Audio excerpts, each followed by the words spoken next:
नमस्कार के साथ में जब मैं स्वागत आप सबका कर रहा हूँ, तो उसके साथ-साथ आप देख रहे हैं भारत की राजनीति के 2 ऐसे नेता जो प्रमुखता से याद किए जा रहे हैं। दोनों के बारे में धारणाएँ अलग-अलग हैं, वो तो हम जानते हैं। पर क्या होने वाला है आने वाले चुनाव में, उसका संबंध कुछ तो मुद्दों से भी रखता है, कुछ साइकोलॉजी से भी रखता है। बहुत तरह से भारत की राजनीति पर बातचीत की जाती है और आज हम जिस तरह से करने वाले हैं, वो थोड़ा अलग स्वरूप लिए हुए है और उस स्वरूप की स्पष्टता भारतीय मतदाताओं के मनोविज्ञान के साथ संबंध रखती है। और मनोविज्ञान के बारे में बात करने के लिए हमारे साथ जयपुर से जुड़ रहे हैं आदरणीय Nitin Saraswati, life and mental wellbeing coach आप हैं। बहुत लोगों के मन को आप बहुत समीप से समझते हैं, तो आप मतदाताओं को भी समझते होंगे, ऐसा मान लिया जाए। तो मैंने कुछ बिंदु ऐसे चुने हैं नितिन जी, जिनको लेकर हम आपके साथ कुछ समझने की कोशिश करेंगे, भारतीय मतदाताओं के मनोविज्ञान को। तो सबसे पहली बात जो मैं आपसे जानना चाहूँगा, जैसे हम सुनते हैं सीइंग इज़ बिलीविंग, तो जो एडवर्टाइज़मेंट्स हैं, चाहे आप दिल्ली में एक समय में होता तो आपको मुख्यमंत्री अरविंद केजरीवाल दिखाई जाते थे। पहले जब मैं जयपुर आता था, तो अशोक गहलोत मुख्यमंत्री सब जगह दिखाई दे जाते थे। अभी प्रधानमंत्री नरेंद्र मोदी सब जगह दिखाई दे जाते हैं। तो इसका मनोवैज्ञानिक ढंग से मतदाताओं पर क्या असर पड़ता है? इसको बहुत महत्वपूर्ण राजनीतिज्ञ क्यों मानते हैं कि अखबारों में एडवर्टाइज़मेंट हो, बिलबोर्ड्स पे हो, रोड शोज़ भी किए जाते हैं? आपका विचार? नमस्कार Ashok Ashok ji and thank you very much for having me on this show.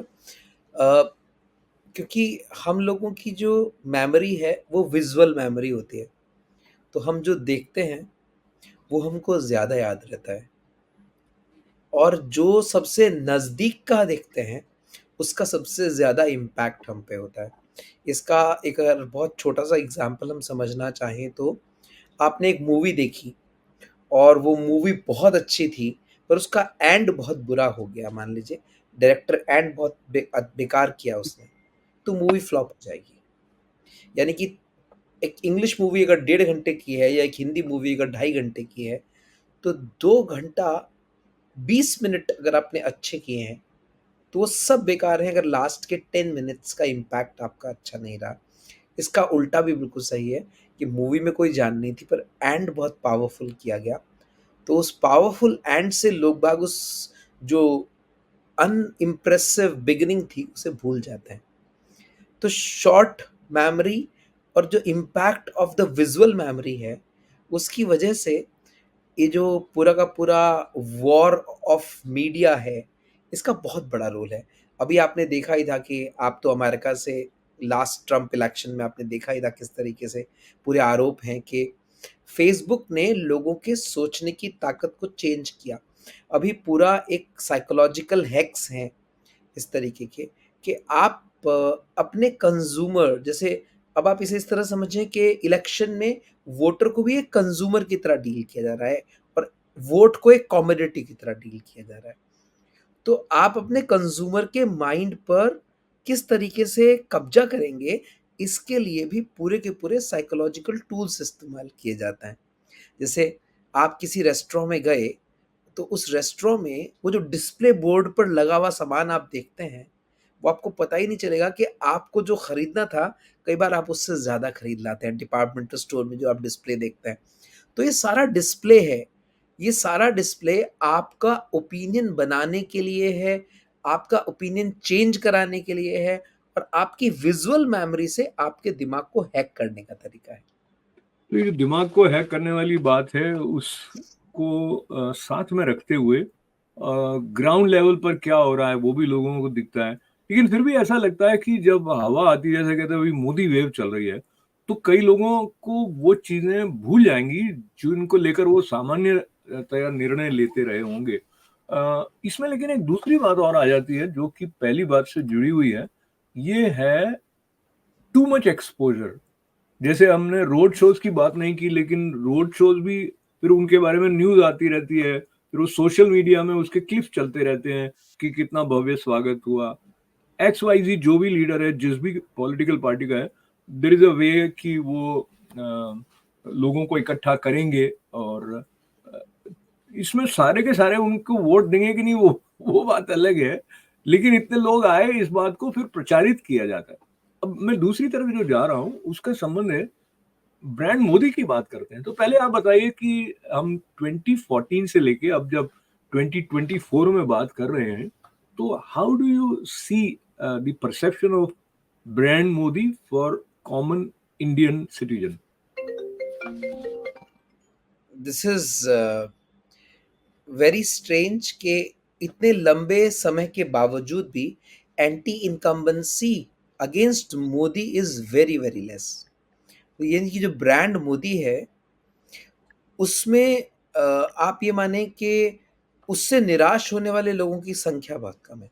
हो सकता है लोग बीजेपी से निराश हों, हो सकता है लोग कुछ निर्णयों के पक्ष में नहीं हों, पर आज भी लोगों का मोदी ब्रांड पर जो विश्वास था, वो जितने भी सर्वेज बताते हैं उन सारे के सारे सर्वेज के अकॉर्डिंग उसमें हार्डली 4 या 5% का अंतर आया है। अदरवाइज ओवरऑल जो ब्रांड मोदी की वैल्यू थी वो लगभग लगभग कांस्टेंट चल रही है। हाँ, 2014 में एक अपसर्ज था, लोगों को लग रहा था कोई जैसे पूरी की पूरी राजनीति बदलने वाली है। अब लोगों को इस समझ में शायद एक छोटा-मोटा जो निराशा है वो ये है कि शायद कोई बहुत बड़ा चेंज नहीं होगा, क्योंकि लोग बाग देख रहे हैं कैसे कांग्रेसी वही कांग्रेसी जो कल तक कांग्रेस में थे और भ्रष्ट कहलाए जा रहे थे, वही आज बीजेपी में आ गए हैं। पर अगर आप सिर्फ ब्रांड मोदी की बात करेंगे, तो ब्रांड मोदी में अभी भी लगता है काफ़ी हद तक लोगों का विश्वास है। तो इस विश्वास के कई कारण हो सकते हैं, उनकी तरफ नहीं जाते हुए मनोवैज्ञानिक ढंग से बात करें, क्या होता है कि आप किसी को बार-बार देखो, तो उसका जो एक ग्लैमर है, उसकी जो एक चमक है, वो थोड़ी कम हो जाए इसकी संभावना रहती है। इसलिए मार्जिनल यूटिलिटी वाली बात जो इकोनॉमिक्स में आती है कि अगर बहुत अधिक सप्लाई है, तो फिर उसका जो वैल्यू है, वो कम होने लगेगा। उस बात को लेते हुए जब हम ब्रांड मोदी की बात करते हैं, तो आपको भी लगता होगा टेलीविज़न है, अखबार हैं, सोशल मीडिया है, आप सड़कों पर निकल जाओ, सब जगह मोदी, मोदी है। वो कहीं एक नेगेटिव सा इम्पैक्ट करे, इसकी पॉसिबिलिटी लगती है क्या आपको? So what I want you to share with us is your perception about the possible negative impact of too much exposure for Prime Minister Modi. And allow me to add, जितनी भी इस चुनावी सभाएं हो रही हैं, तो भारतीय जनता पार्टी के और किसी नेता के बारे में तो कोई इतनी खबर आ नहीं रही है, विपक्ष को तो छोड़ दीजिए अभी। तो मोदी मोदी मोदी होने से जो उनके प्रशंसक होते हैं उनमें भी कहीं एक दूसरी विपरीत भावना बढ़ सकती है क्या मनोवैज्ञानिक ढंग से? आप क्या सोचते हैं? आइडियली होना चाहिए था ऐसा, पर ये एक यूनिक सिचुएशन है जहाँ ऐसा अभी हो नहीं रहा है। जैसे अभी जो बीजेपी ने लास्ट एमएल जो पूरे के पूरे विधानसभा चुनाव थे, उनमें ये एक्सपेरिमेंट किया और बहुत सक्सेसफुल रहा। मध्य प्रदेश, छत्तीसगढ़, राजस्थान तीनों में उन्होंने मोदी की गारंटी, तो लगातार मोदी वर्ड ही यूज़ किया गया। पर जैसे बाकी सब लोगों पे क्योंकि आरोप हैं, बाकी सब लोगों से निराशाएँ हैं, वो सब कुछ मोदी के साथ अभी शायद नहीं है। इसलिए मोदी का ओवर एक्सपोज़र जैसा नहीं लग रहा है अभी भी। लोग ऐसा नहीं है कि थक गए हैं मोदी नाम सुन-सुन के, या ऐसा नहीं है आज भी अगर सभा आप देखेंगे, तो कोई मुख्यमंत्री की सभा होती है या अगर मोदी जी की सभा होती है, तो मोदी जी को सुनने के लिए आज भी लोग आ रहे हैं। जबकि और नेताओं को सुनने के लिए लोगों के आने की संख्या कम है। तो बहुत बीजेपी में शायद आप 3 या 4 नाम लेंगे, जिन्हें सुनने का, जिन्हें देखने का आकर्षण जो है, वो वैसा का वैसा ही बरकरार है। ओवर एक्सपोज़र जैसा कुछ नहीं हुआ है। तो हम ऐसा ही है जैसे अमिताभ बच्चन के साथ मान लें कि जब अमिताभ बच्चन एक खैनी के ऐड में आए, तो उनसे पूछा गया कि क्या ओवर एक्सपोज़र नहीं है? तो अमिताभ ने कहा 80 के साल में अब क्या उम्र में अब क्या है ओवर एक्सपोज़र? तो अमिताभ कितने भी दिखें, कितनी बार भी केबीसी में आ जाएँ, पर तब भी अमिताभ को देखने का क्रेज़ खत्म नहीं होता। इस तरह मोदी को देखने का क्रेज़ लोगों में भी खत्म नहीं हुआ है। कहीं मैं मतलब कम से कम मुझे नहीं लगता कि खत्म हुआ है। चलिए इसको समझने की कोशिश करते हैं थोड़ा और कि क्रेज बना रहने के पीछे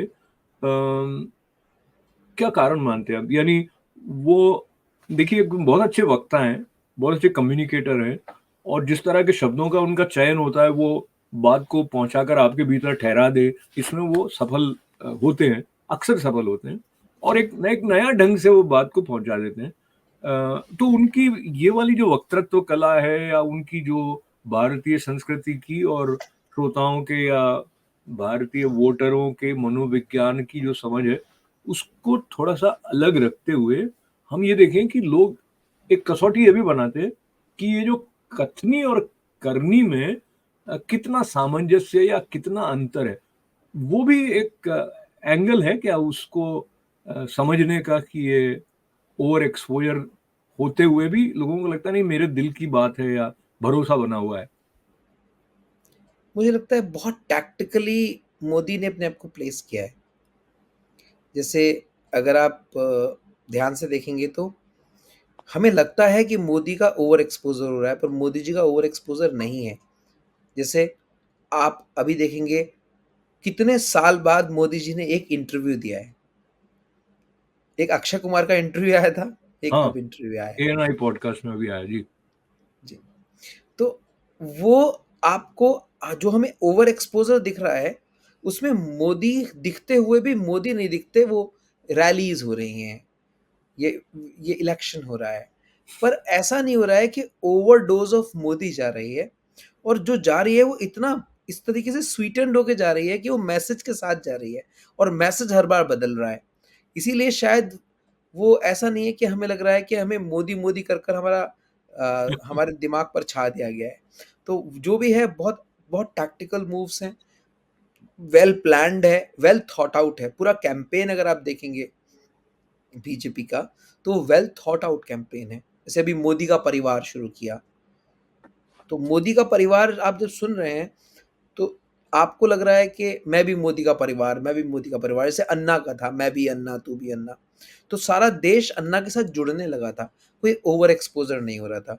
लोग बाग 10-10, 12-12 घंटे रामलीला मैदान में बैठ के आ रहे थे, कोई ओवर एक्सपोज़र नहीं हो रहा था। अच्छा समहाउ ये मो जी, मैं ऐसे आपकी बात से मुझे याद आता है, पिछले कुछ समय से अपने हर संबोधन में मोदी जी ने मेरे परिवारजन, परिवारजन कहने लगा।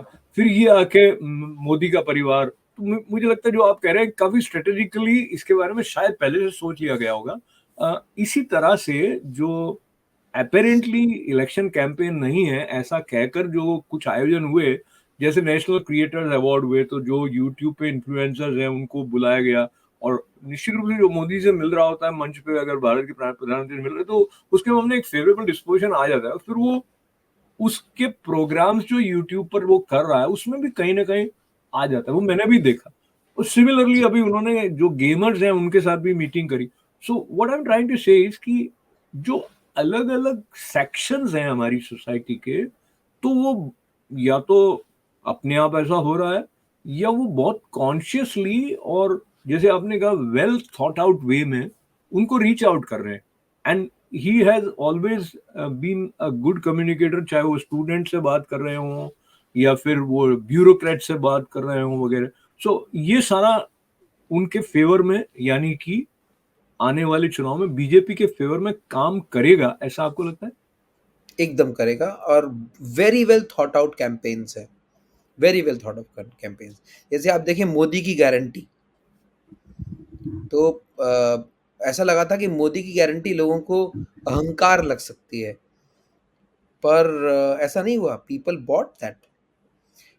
Modi has been very, very precise with his one liners.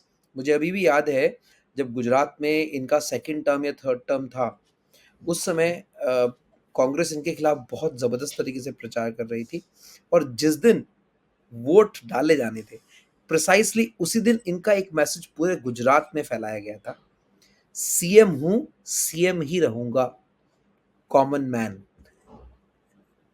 हुँ। तो he knows how to juggle with words. इनको जनता की नब्ज़ पकड़नी बहुत अच्छे से आती है और ये और नब्ज़ आई की थिंक बात तो ल जी, सॉरी कंप्लीट करें। He is very good at choosing people. जैसे आप देखें प्रशांत किशोर को आइडेंटिफाई करके चूज करना, उसके बाद फिर नेक्स्ट टीम प्रशांत किशोर के जाने के बाद नेक्स्ट टीम को लेके आना, और जो अमित शाह और मोदी की जोड़ी है, ये इलेक्शन लड़ने को ही रीडिफाइन कर दिया है। जिस तरीके से बूथ वाइज आप ये देखें कि मोदी का परिवार, मोदी की गारंटी, तो आपने बूथ तक क्या मैसेज दे दिया कि भले ही तुम्हारे एमपी से लोग नाराज हों, तुम तो मोदी के लिए वोट दे रहे हो, और तुम डबल तो इंजन मोदी का सरकार भी हुई। परिवार। जी, जी, जी। एग्जैक्टली। अच्छा, अब जो आपने बात की उसको लेके कांग्रेस की तरफ चलते हैं। तो एक तो ये ट्रेंड सा हो गया है, आपको हर दिन मिलता है कि फलाने राज्य में इतने कांग्रेसी थे वो अब बीजेपी में शामिल हो गए या उन्होंने कांग्रेस छोड़ दी। तो ये भी एक साइकोलॉजिकली कांग्रेस की तरफ जो एक फेवरेबल डिस्पोजिशन मतदाताओं का रहे, उसको जी। मनोवैज्ञानिक रूप से भी कम कर सकता होगा। और दूसरा जो इमेज जैसे पप्पू पप्पू करके बनाई गई थी, और ऑफ कोर्स सब लोग ऐसा नहीं मानते भी हैं, पर कुछ बातें जो राहुल गांधी ने, जैसे उन्होंने राम जन्म भूमि स्थान पर प्राण प्रतिष्ठा समारोह के संदर्भ को लेते हुए कहीं ऐसा उल्लेख कर दिया कि ऐश्वर्या राय वहां पे गई थी, जो कि नहीं गई थी।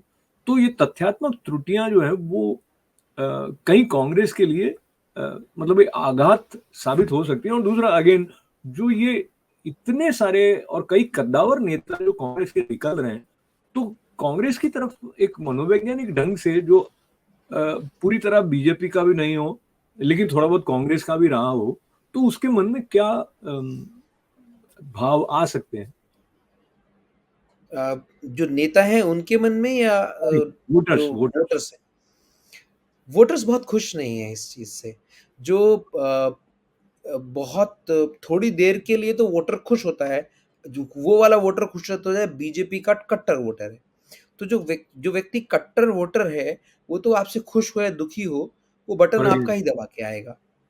पर जो बेंच सिटिंग वोटर्स होते हैं, जो स्विंग वोट होता है जिसे आप कहते हैं, वो इससे बहुत खुश नहीं है। कि कल तक आप अजीत पवार को सबसे भ्रष्ट कह रहे थे, कल तक आप जैसे राजस्थान में भी हुआ, जो 3-4 बड़े-बड़े नाम थे, जिन्हें बहुत भ्रष्ट बीजेपी वाले उनको बहुत भ्रष्ट कह रहे थे। जैसे लालचंद कटारिया के खिलाफ बहुत सारे आरोप लगाए थे बीजेपी ने। वो बहुत कद्दावर नेता थे। वो एक रात में ही पलटकर कांग्रेस से बीजेपी में आ गए, और अब सब कुछ अच्छा हो गया। तो बहुत सारे लोग जो हैं, बीजेपी को इसका तात्कालिक लाभ तो होगा, पर बीजेपी के लिए दुधारी तलवार भी साबित हो सकता है। क्योंकि पहली बात, ये जो लोग आएँगे, ये इनमें और बीजेपी के कैडर में सामंजस्य बनना, वो एक बहुत मुश्किल बात है। उसका एक उदाहरण हम देख रहे हैं आज भी। आप देखें तो एमपी में आज भी वहाँ कहते हैं 3 तरह की बीजेपी है। एक मोदी की बीजेपी, एक शिवराज की बीजेपी और एक महाराज की बीजेपी। तो आज भी वो सामंजस्य पूरी तरीके बैठ नहीं से पाया। नहीं बन पाया है। यहीं पे ये मुझे लगता है मोदी जी का मास्टर स्ट्रोक है, कि वो अपना चेहरा और अपनी गारंटी और अपने काम पर वोट माँग रहे हैं। वो अपने एमपी, एमएलए को इक्वेशन से बाहर निकालने की कोशिश कर रहे हैं। और यही अगर ये चल गया, तो निश्चित I will not be surprised.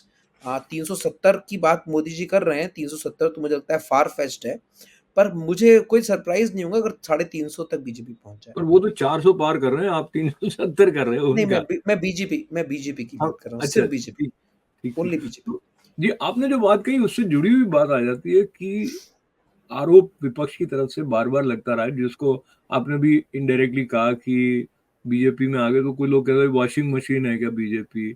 और इस बात को लेके अभी हम बहुत विस्तार से चर्चा नहीं कर पाएँगे, लेकिन दिल्ली के मुख्यमंत्री का तिहाड़ जेल में होना अभी चुनाव के ठीक पहले, चाहे 9 बार ईडी का सम्मन उनको गया हो, पर ये आरोप वो और कांग्रेस लगाते रहे कि जो ईडी हैं या सीबीआई हैं या इस तरह के जो महत्वपूर्ण संगठन हैं, मतदाता क्या समझता है, वो इंडिपेंडेंटली काम कर रहे हैं या वो पॉलिटिकली उनमें इंटरफियरेंस है और जैसे सरकार चाहती है उसके अनुसार वो खेल रहे हैं। अगेन, परसेप्शन मतदाताओं का इसके बारे में क्या बन रहा है, सही क्या आप और मैं नहीं जानते, न जान सकते हैं, but just looking at the possible perception मनोवैज्ञानिक रूप से। पूरे एशिया में जो सिंपैथी है, वो हमेशा पिटे हुए व्यक्ति के साथ जाती है। तो आप इधर देखिए महाराष्ट्र में उद्धव गुट के साथ सिंपैथी है, महाराष्ट्र में अजीत पवार नहीं, शरद पवार के साथ सिंपैथी है। तो अरविंद केजरीवाल इस जेल जाने को एक मास्टर स्ट्रोक की तरह अपनी राजनीति को, अपनी पार्टी को और बेटर स्टेट में लाने के लिए कर रहे हैं, और उनके लिए ये सिंपैथी है भी कहीं न कहीं, खासकर युवा मतदाताओं में सिंपैथी है कि उनको अरेस्ट किए जाने की ज़रूरत नहीं थी।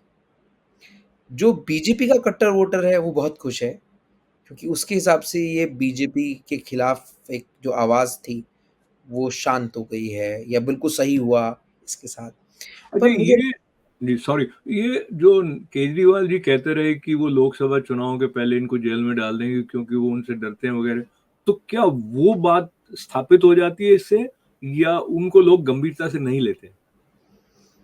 ये तो बात साबित नहीं होती कि वो डरते हैं, पर हाँ, वो केजरीवाल ये परसेप्शन बनाने में दिल्ली, ओनली दिल्ली में कामयाब हैं, दिल्ली के वोटर्स के बीच में, कि केंद्र सरकार और मोदी गवर्नमेंट उन्हें काम नहीं करने दे रही है। उनके खिलाफ उन्हें रोड़े अटकाती है, उनके खिलाफ साजिशें होती हैं, etcetera etcetera. This perception he is been able to, जो उनका वोटर है उसमें काफ़ी अच्छे से वो स्टैब्लिश करने में कामयाब हुए हैं। बिकॉज़ जब भी मेरी यूथ से स्पेशली बात होती है दिल्ली के, तो दिल्ली का youth in majority Arvind Kejriwal के अरेस्ट होने को एक अच्छी घटना की तरीके से नहीं देखता है। वो अरविंद केजरीवाल को आज भी भ्रष्ट नहीं मान रहा है, पर मुझे लगता है इसका एमपी चुनाव चुनाव पर कोई फ़र्क नहीं पड़ेगा। अच्छा, ये आपकी बात से मुझे याद आया अगेन, मनोवैज्ञानिक ढंग से जो एक्सप्रेशंस होते हैं राजनीतिज्ञों के, जैसे अभी उन्होंने जेल से एक संदेश भेजा, जो कि एक फ़िल्म आई थी माय नेम इज़ खान, उसकी कॉपी हाँ, जैसा है। उसमें कहता हाँ। I am my name is Khan, I am not a terrorist. इन्होंने कहा my name is Arvind Kejriwal, I am not a terrorist. ये बातें जनता गंभीरता से लेती है, वो क्या असर पड़ता है, या इससे वो और ज़्यादा उनका जो एक क्रेडिबिलिटी है वो डाइल्यूट हो जाती है? सिंपैथी वोट है और सिंपैथी इंडिया में मिलती है। मतलब आप ये मानिए कि सिंपैथी पक्का मिलती है, इसमें कोई डाउट नहीं है कि सिंपैथी मिलती है। हाँ, ये सिंपैथी इतनी नहीं है कि उनको एमपी के चुनाव जिता देगी या दिल्ली के बाहर कोई असर डालेगी।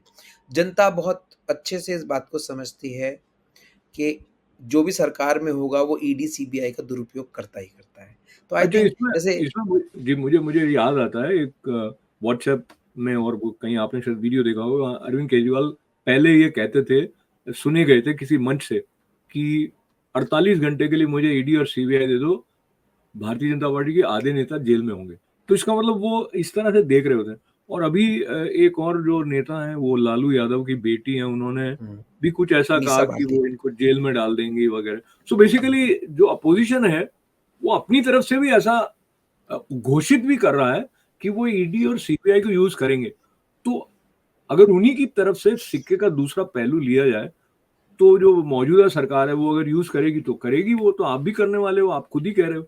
बट अगेन, मतदाता इसके बारे में क्या सोचता है, वो अभी महत्वपूर्ण बात है। और चलते-चलते एक बात और, जो कि सबसे बड़ा जो मुद्दा विपक्ष की तरफ से मुझे लगता है बार-बार आता रहा है, वो है कि अगर ये वापस आ गए तो डेमोक्रेसी खतरे में है, और फिर भारत में कभी चुनाव नहीं होंगे। ऐसा खड़गे जी ने भी कहा, और कुछ यूट्यूबर्स भी इस प्रकार की बात को लेकर आगे बढ़ा रहे हैं। तो ये जो अपोज़िशन का फ्लैग है, डेंजर टू डेमोक्रेसी, ये कितना सीरियसली मतदाता ले रहे हैं? क्या मनोवैज्ञानिक इसका रिसेप्शन है? वो बहुत एक कोई माइनॉरिटी पोर्शन ऑफ इंडिया इसे सीरियसली ले रहा हो तो बात सही है।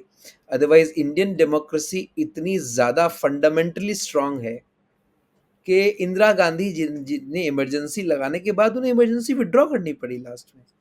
आप ये देखिए ना, इमरजेंसी से बड़ा क्या कर सकते हैं आप? सारे इंस्टीट्यूशंस आपने ख़त्म कर डाले थे, सब कुछ, सारी पावर सेंट्रलाइज कर दी थी, पर तब भी अगर इतनी ही बड़ा कोई डिक्टेटर आ सकता था, तो मुझे लगता है इंदिरा गांधी के को कभी सत्ता से बाहर होने की ज़रूरत ही नहीं पड़ती।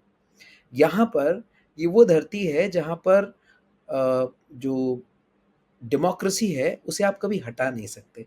डेमोक्रेसी को हटाने के लिए आपको एक, अगर डिक्टेटर बनना है तो आपको जो सैन्य ताकत होती है उसको अपने कब्जे में करना होता है। और हमारा सिस्टम इतना ब्यूटीफुली चेक्स एंड बैलेंसेस के साथ है कि जो हमारी आर्मी है, वो बिल्कुल उसका राजनीति में कोई हस्तक्षेप नहीं है। तो मुझे लगता है इट्स एन अन मतलब ये वो एक स्टेटमेंट है, जस्ट एक सिंबल की तरह कि मोदी अपनी चलाएँगे और जो विपक्ष है, उसकी पॉसिबिलिटीज़ को कम कर देंगे, इसको इस तरीके से कहा जाने देखिए की जी, तरफ। समय की सीमा है और बहुत सारी बातें हैं, पर हमने मुख्य जो चुनाव के इश्यूज़ हैं, उनकी चर्चा नहीं करके मनोवैज्ञानिक ढंग से समझने की कोशिश की है। तो चलते-चलते एक बहुत संक्षेप में आप रिस्पॉन्ड करें, जब इस तरह का वातावरण बन जाता है कि लोगों को लगभग कॉन्फिडेंट हो गए होते हैं कि एक तरफ़ा चुनाव होगा, तो कई लोग वोट देने नहीं जाएँगे, ये भी साइकोलॉजिकल एक हाँ, बन सकता ये एक खतरा ज़रूर है और बीजेपी का जो वोटर है, वो मिडल क्लास बीजेपी का बहुत बड़ा वोटर है और वो अक्सर छुट्टियों में चुनाव में वोट देने की जगह घूमने जाना पसंद कर लेता है। तो ऐसा पॉसिबिलिटी हो सकती है कि बीजेपी के लिए ये एक चुनाव में ये एक चैलेंज आए कि उसका वोटर घर से बाहर नहीं निकले। पर मुझे आई एम श्योर कि बीजेपी ने कोई ना कोई तरीका निकाला होगा। थोड़ा ज़्यादा मोबिलाइज़ तो है इस बार वोटर, ज़्यादा वोकल है, ज़्यादा मोबिलाइज़ है और प्लस बीजेपी ने बूथ स्ट्रक्चरिंग जो की है, मुझे लगता है वो आस अपने आप में एक केस स्टडी है, किस तरीके से बीजेपी ने बूथ लेवल पर अपने आप को स्ट्रॉन्ग किया है। तो तो आने वाला दे समय विल बी एबल टू बताएगा और मैनेज इट। बहुत दूर नहीं है समय 5 जून मुझे लगता है हर चुनाव जो होते हैं वो ऐतिहासिक होते हैं। इस बार भी जी, है ये तीसरी बार अगर मोदी जी का बहुमत के साथ आना होता है तो उसका एक अलग प्रभाव पड़ता दिखाई दे सकता है और हम चाहें न चाहें लेकिन मोदी धुरी हैं अभी भारतीय चुनाव की नहीं बल्कि भारतीय राजनीति की और बहुत सारे क्षेत्रों में उन्होंने अपनी एक स्टैम्प छाप जैसा छोड़ी। छाप छोड़ी है। तो हम इस छाप के बारे में कुछ और आने वाले समय में चर्चा करेंगे। नितिन जी चलते-चलते यदि आप और कुछ कहना चाहें मतदाताओं को तो क्या कहेंगे? मैं ये कहूँगा कि हमको ओपिनिएटेड नहीं होना चाहिए। हमको चुनाव में देश और जो हमारा कैंडिडेट है, उसके बारे में ज़्यादा हमें फैक्ट फाइंडिंग अपने आप करनी चाहिए। अदरवाइज़ अगर हम फैक्ट फाइंडिंग अपने आप नहीं करेंगे, तो हम किसी भी के भी हाथ की कठपुतली बन सकते हैं और शायद हम सबको ख़ासकर हिंदुस्तानी मतदाताओं को ये समझने की ज़रूरत है कि जो अधिकार है वोट डालने का, ये हमें बहुत जल्दी और बहुत मुफ़्त जैसा मिल गया है। तो हमें एक अमेरिकन किसी जो कलर्ड व्यक्ति है, अफ्रीकन अमेरिकन, उससे पूछना चाहिए उसने कितने 100 साल संघर्ष किया केवल इस बात के लिए या लेडीज़ इन अमेरिका उन्होंने कितने 100 साल संघर्ष किया केवल इस अधिकार के लिए कि वो वोट डाल सकें। तो मुख्य तो बात हमें ये है इसको कि बहुत मत सीरियसली मत लेना देने चाहिए, का जो बहुमूल्य अधिकार है उसका सम्मान करते हुए उसका उपयोग सम्मान करना करते चाहिए। और नितिन जी। जी आपके साथ बातचीत में बहुत कुछ बातें एक नए ढंग से देखने का अवसर हुआ। बहुत-बहुत आपका आभार है। मतदाताओं के मनोविज्ञान को कौन समझ सका है, लेकिन जब रिज़ल्ट आएगा तो पता लगेगा कि हम समझ गए थे। पोल-वोल भी उस प्रकार के चलते रहते हैं। तो फिर एक बार सबके लिए मंगल कामनाएँ और हमारे साथ जुड़ने के लिए आपका आभार। नमस्कार। बहुत-बहुत धन्यवाद।